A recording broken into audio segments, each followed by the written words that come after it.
love, and endless possibilities. Her parents, Stephen and Mary, had built a life so perfect it almost seemed unreal. Their home was a grand estate in Karen, Nairobi, nestled within acres of green fields where the rich called home. With its high ceilings and marble floors, the sprawling mansion echoed with her laughter as the family enjoyed the fresh air from their surrounding lush green estate. Her father was a business tycoon, known for his extensive business empire, which stretched from Nairobi to other corners of the world. Her mother was the heart of the family, a warm and kind woman who ensured Amina never wanted anything. Every night, they would gather for dinner, and her father would share stories of his adventures, how he had risen from poverty, built his empire, and constantly stayed grounded. Amina would sit beside her mother, who would stroke her hair and say, "Remember, my dear, all this means nothing without kindness. What truly matters is how you care for others." They were everything to Amina. The mansion, the private tutors, and the endless holidays were just the backdrop to the love she felt in every moment with her parents. In her world, nothing could ever go wrong, until it did. That fateful night, they were returning from a family dinner at one of Nairobi's finest restaurants. The rain was relentless, pounding against the windows of their car as it sped down Ngong Road. Amina, sleepy from the meal, rested her head on her mother's lap, lulled by the rhythm of the rain. Then, out of nowhere, a truck swerved across the road. There was a loud crash, metal screeching against metal, and then darkness. When Amina woke up, she was in a hospital bed, her tiny body covered in bandages. But the pain in her chest had nothing to do with her injuries. Her parents were gone, forever. The warmth, love, and perfect world vanished in one cruel moment. And so began the nightmare. Chapter 2. Faces of Deception. She remained alone at the hospital until she was released to attend her parents' funeral, which their family friends had planned. After the funeral, her Uncle Mike and Aunt Ruth came to their Karen home. They were all smiles and false sympathy, their hands clasping hers too tightly as they promised to take care of her.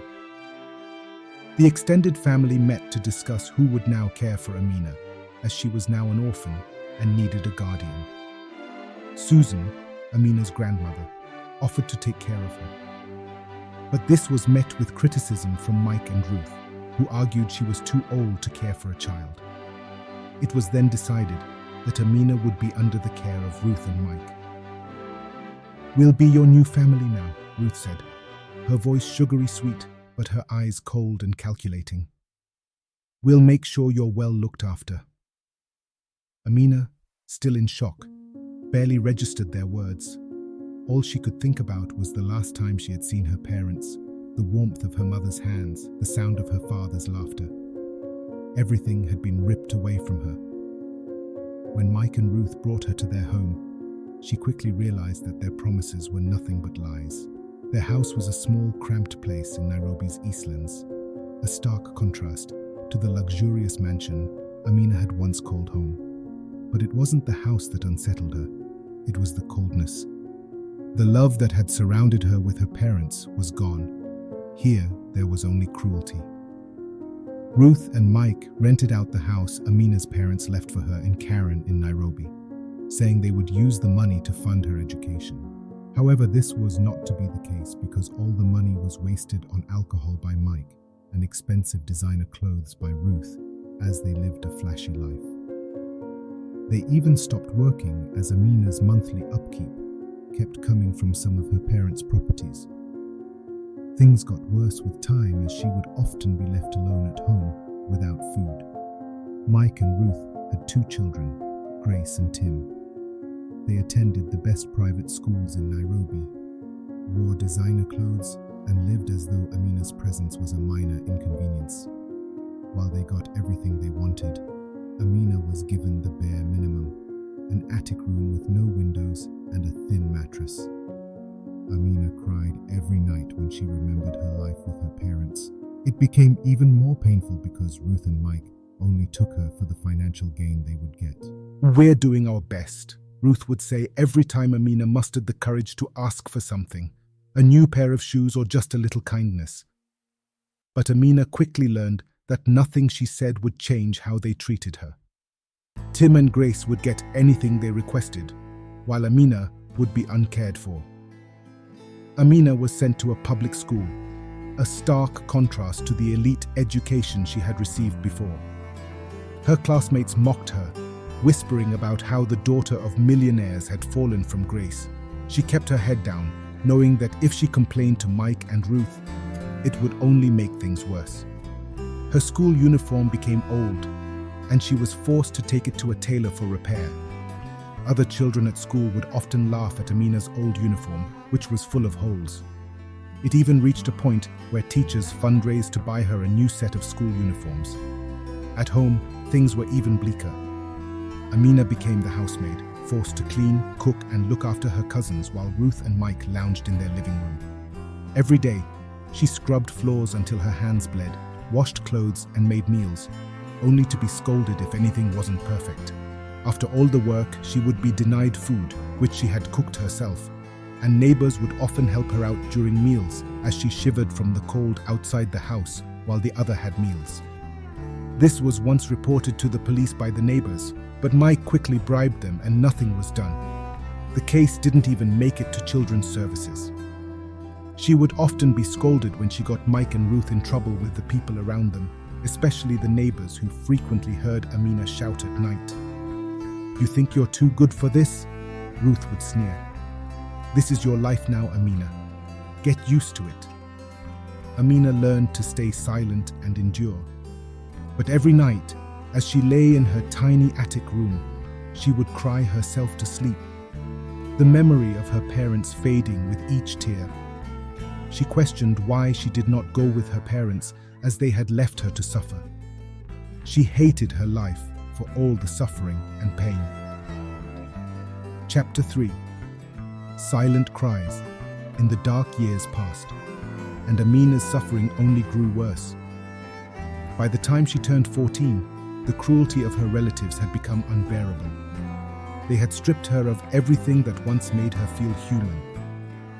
She wasn't allowed to attend family gatherings or have friends, and every time she tried to speak up, Mike would silence her with a sharp look or a slap across the face. "You think you're better than us?" he would spit, his breath reeking of alcohol. "You're nothing without your parents. Nothing." One day, Susan, her grandmother, heard what was happening to Amina from a neighbor. She confronted Ruth and Mike, who denied everything, saying that Amina had become a disobedient child who loved to lie. When she left, Mike punished Amina by beating her and making her work without any food for 2 days. It reached a point where even her cousins Grace and Tim felt sorry for what their parents were doing to Amina, and they often helped her with chores. Amina's heart broke every day. Her world had turned into a prison, and every dream she once had of a better life seemed to slip further away. But what hurt the most wasn't the beatings or the endless chores. It was the way they made her feel worthless, as though her life had no value. One evening, after a particularly brutal scolding from Ruth, Amina sat alone in the attic, staring at the single photograph she had of her parents. Their smiles seemed distant now, a memory from a life she could barely remember. And for the first time, she allowed herself to think that maybe they had abandoned her too. But then she heard a soft and clear voice in her mind. "Don't give up, my little princess." It was her father's voice. She could hear him as if he were standing beside her, whispering in her ear, and in that moment, something inside Amina shifted. She knew she had to survive, not just for herself, but for the memory of the parents who had loved her so much. She began to plan. Chapter 4. A Hidden Truth Unveiled. Amina was 17 when she finally discovered the truth about her inheritance. While cleaning Mike and Ruth's bedroom one day, she found a locked drawer on Mike's desk. Curiosity got the better of her, and she carefully picked the lock with a hairpin.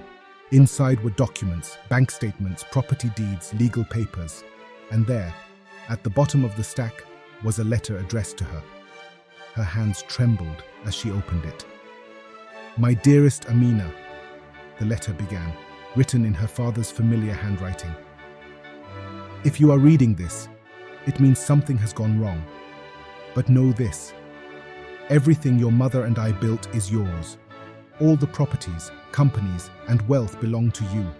You will inherit it all when you turn 18. No matter what they say, no one can take it from you." Amina's heart raced as she read on. Her father had set up a trust, ensuring that Mike and Ruth could not touch her inheritance until she was of age. They had been lying to her all along, pretending they had control over everything when, in reality, they had nothing. But that didn't stop the fear from creeping in. She still had one more year under their roof, one more year of suffering. And she knew that if they found out she had discovered the truth, they would make her life even more unbearable. So she kept the letter hidden, biding her time, enduring the torment until she could finally break free. Chapter 5. Betrayal in Blood. As her 18th birthday approached, Amina could feel the tension in the house growing. Mike and Ruth knew their power over her would soon be gone, so they became even more vicious, their punishments harsher and their words crueler. One night, Mike came home drunk, stumbling into the house and yelling at Amina for no reason at all. When she tried to escape to her room, he grabbed her by the arm, his grip like iron. "You think you're going to walk away from us?" he slurred, his face twisted with rage. "We've taken care of you all these years, and this is how you repay us? You owe us, Amina. Everything you have belongs to us." He shoved her to the floor, and for a moment, Amina thought he might hit her again. But instead, he just stood there, his chest heaving, his eyes filled with hatred.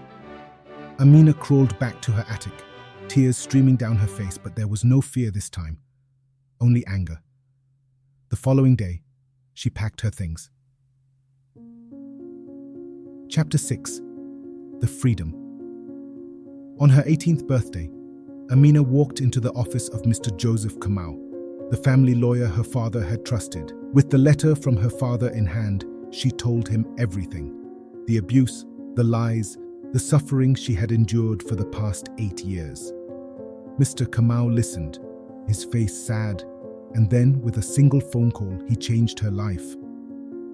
The next day, Mike and Ruth were served with legal papers informing them they had no right to Amina's inheritance. The house, the companies, the wealth, it was all hers. They were left with nothing but their greed. For the pain Ruth and Mike caused Amina, Mr. Kamau took the matter to the police. Many people heard about this and came out as witnesses to what had been done to Amina over the years. Mike and Ruth were arrested and imprisoned for many years, including the police they had bribed to avoid arrest when they were first reported. They sought forgiveness from Amina, who forgave them for the pain they had caused her. Amina walked out of their house for the last time. Her head was held high, and her heart was lighter than it had been in years. She was free. Chapter 7. Rising from the Ashes. But Amina didn't let the wealth define her. She used her inheritance to start a foundation for orphan children who, like her, had suffered under the hands of those who should have cared for them. She built schools, hospitals, and shelters, ensuring no child would ever feel as alone as she had. Standing on the stage at the opening of her first orphanage, surrounded by smiling children, she felt her parents' presence. They were there in her heart, guiding her as they always had. Amina had survived. She had thrived. And now, she was giving back, just as her parents had taught her. Ultimately, it wasn't the wealth that mattered. The love, kindness, and purpose she had found through her suffering.